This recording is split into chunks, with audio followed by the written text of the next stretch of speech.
મને સીડવીન તો ખાય છે પાછા. કોણ જવાબદાર? તો મિત્રો તમે સુરતમાં રહેતા હશો તો તમને ખબર હશે કે 7 થી 9:30નો ટાઈમ હોય ને એમાં ઉડે તો હા વાળો ટાઈમ હોય. તો કેમ છો મિત્રો, સ્વાગત છે તમારું રસપ્રદ જીવનના નવા વ્લોગમાં. તો ડેવિડની મજા બગડી ગઈ છે એકદમ ફૂલ, અને એના અમે હેર કટ કરાવવા જઈએ છીએ.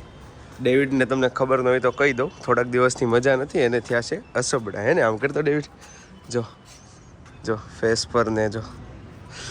તો હેર કટ કરાવવા જઈએ છીએ. ગામડેથી આવ્યા પછી સ્કૂલે તો ગયો નથી. બસ ચલો તો જઈએ. મિત્ર એમાં થયું છે એવું, ડેવિડને થયા છે અસબડા, એટલે હવે ગળામાં ને એમ બધે થયા હોય તો ડેવિડથી ખવાતું નથી. તો મમ્મી કે ડેવિડને શેક પીવડાવી દેજે. હે ને ડેવિડ? હે શેક પીવાનો છે ડેવિડ? અને હાવ મજા બગડી ગઈ. તાવ રહી છે, પેટમાં ને એવું દુખે છે, એમના વાળ મોટા થઈ ગયા છે, તો વાળ કટ કરી નાખીએ પછી અમે શેક પીવા જશું. શેક પીને ઘરે આવી, જોકે દવા તો લઈ આવ્યા છે પેટમાં દુખવાની ને એની, પણ તોય અસબડા થાય નહીં ખોટું. મને તો કોઈ દિવસ થયા જ નથી હો. મને અસબડા નથી હજી સુધીમાં કોઈ દિવસ.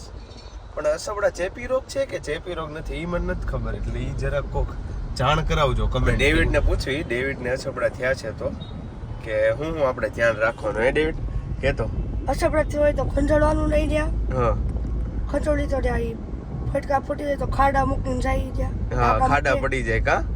હા ડાગા મૂકી દે. હા ડાગા મૂકી દે અને ખાડા પડી જાય. ખંજળવાનું નહીં, પછી ખાવાનું નહીં, ખાવાનું તીખું બીખું.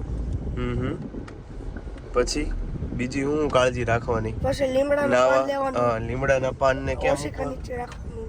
હા અને નાવાનું નહીં. હા ડોક્ટર કે બેસે ને એવું બધું લગાવીને નાવ. અને આવું બધો દુખાવો થતો હોય ને ખંજોળ આવતી હોય તો એને કઈ રીતે પછી સહન કરવાની?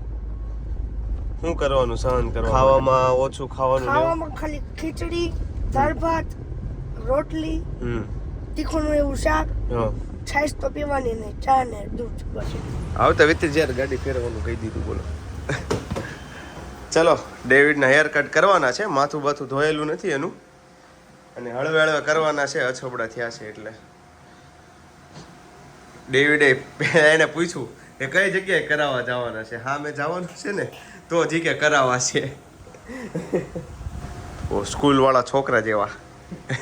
હવે તો લગ્ન પૂરા થઈ ગયા કા? શું કેવું ડેવિડ? જો ઓલી વાગી ન જાય ઓલા તે દી ખબર ને. ધ્યાન રાખજો આજ થોડું.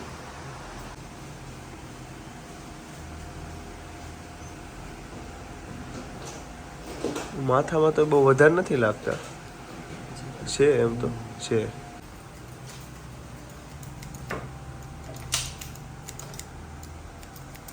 દૂધ લેવા આવ્યો હતો ને, ચટાકા પટાકા જોઈને ખાવાનું મન થઈ ગયું તો લઈ લીધું આપણે, બહુ વિચાર્યા વગર. સમજ્યા તમે? તો ગાઈસ ડેવિડના હેર કટ થઈ ગયા છે કમ્પ્લીટ. મને સીડવીન તો ખાય છે પાછા. હા મને તો ભૂખ લાગી રહી એટલે. તું શેક પી. ગાડીમાં પીવો છે કે? રે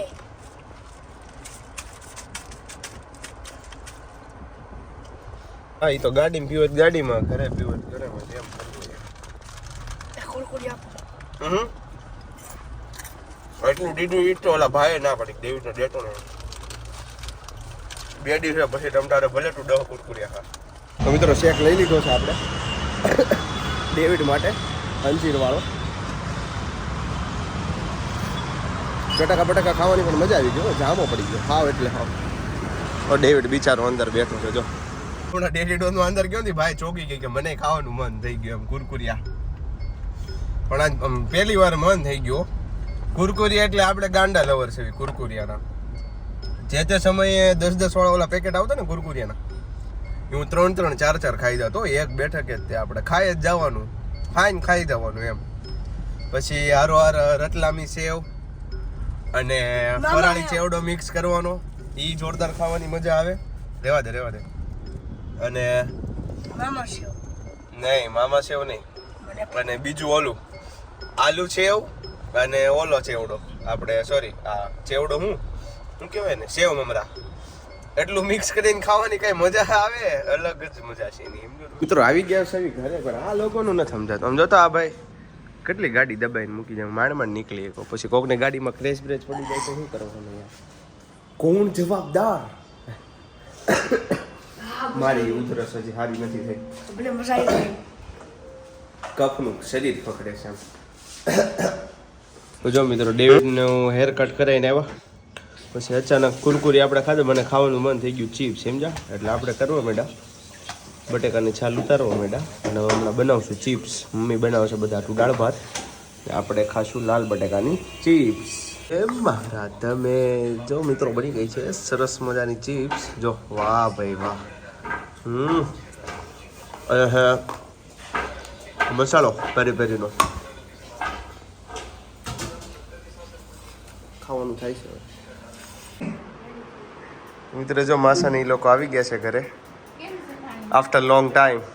તો મિત્રો તમે જોયું એમ માસીની આવ્યા છે ઘરે, ખબર કાઢો પપ્પાની આવે છે. અને આજે પાછી મેચ છે ક્રિકેટની, અને હું જાઉં છું રોટલા લેવા માટે.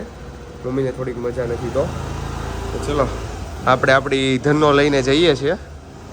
ધનનો 2.0 ધનનો 1 પપ્પા લઈને ગયા છે. તો ચલો જઈએ, રોટલા બોટલા લઈ આવીએ. ટ્રાફિક હશે મારા ખ્યાલથી અત્યારે, કાંઈ નહીં, ચલો જઈએ તો ખરા. તો મિત્રો તમે સુરતમાં રહેતા હશો તો તમને ખબર હશે કે 7 થી 9:30નો ટાઈમ હોય ને, એમાં ઉડે તો હા વાળો ટાઈમ હોય. ગમે ત્યારે ગમે ત્યાંથી માણસો ટ્રાફિકમાં આવતા હોય અને ભટકાડી દે તો કાંઈ ધડાકો થઈ જાય તમે.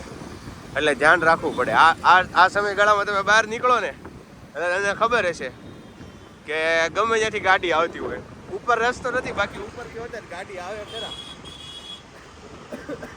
એટલે ધ્યાન રાખવું પડે. એમાંય કે હવે તો ટ્રાફિક સિગ્નલ વાળું છે એટલે વાંધો ન આવે, બાકી તો ફૂલ ગમે ત્યાંથી માણસો આવતા હોય. એમાંય વરાછામાં. તો મિત્રો રોટલા લઈ લીધા છે આપણે. ત્યાં મમ્મીનો ફોન આવી ગયો છે કે હવે છાશ દૂધ લેવા જવાનું છે. બોલો આવું નવું હવે લઈ લેવું હારો. બીજું તો હું મિત્રો આમાંથી એવા લેજેન્ડને કોણ ઓળખે છે કે એક તો નોર્મલ લોકો આવે કે ફોર્મલ કપડાં પહેરે અને એની નીચે લોફર શૂઝ પહેર્યા હોય, પણ લેજેન્ડ લોકો હોય ને ફોર્મલ કપડાં નીચે સ્પોર્ટ્સ શૂઝ પહેર્યા હોય. એવા કોણ છે એ જરાક કહો તો કોમેન્ટમાં. ફાઇનલી મિત્રો ઘરે આવી ગયા છીએ ને આજે બ્લોગને થોડાક વહેલા છે એન્ડ કરી નાખશું. મારા ખ્યાલથી લઈ લીધું છે મને છે. બાકી તો હરે રામ હરે કૃષ્ણ કૃષ્ણ કૃષ્ણ હરે હરે